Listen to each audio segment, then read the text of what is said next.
Exchange வந்து additional சர்ப்ளியன்ஸ் measure அப்படின்ட்டு அவங்க மேலே வந்து ஆக்ஷன் எடுத்திருப்பாங்க. அதாவது அந்த ஸ்டாக் வந்து அப்நார்மலாக இன்க்ரீஸ் ஆயிருக்கும், இல்லைனா அப்நார்மலாக டவுன் ஆயிருக்கும்.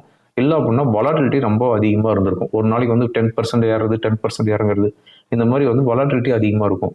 இந்த மாதிரியான ஸ்டாக் எல்லாமே வந்து அவங்க வந்து அது சர்ப்ளியன்ஸ் மெஷர்னு என்னது, கண்காணிப்போடு இருக்கிறது. ஓகேங்களா? அவங்க வந்து எக்ஸ்சேஞ்ச் வந்து அதை வந்து வாட்ச் பண்ணிட்டு இருக்கிறாங்க அந்த ஸ்டாக் மூவ்மெண்ட்டை அப்படிங்கிறது அர்த்தம். அதனால இந்த ஸ்டாக் எல்லாம் வந்து இது வந்து எப்போ ரிமூவ் பண்றாங்களோ அப்போ வந்து ஸ்டாக் வந்து மறுபடியும் வந்து பிளாஸ்ட் ஆகிடும். அது வேற விஷயம்.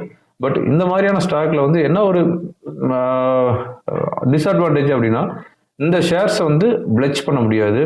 அப்புறம் இந்த ஷேர்ஸ்க்கு வந்து மார்ஜின் ஃபண்டிங் வந்து புரோக்கர்ஸ் வந்து கொடுக்க மாட்டாங்க.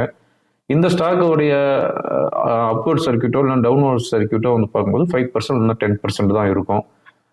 ஸோ இந்த மாதிரியான டிஃபிகல்ட்டிஸ்லாம் வந்து இந்த மாதிரியான ஸ்டாக்ல இருக்கும்.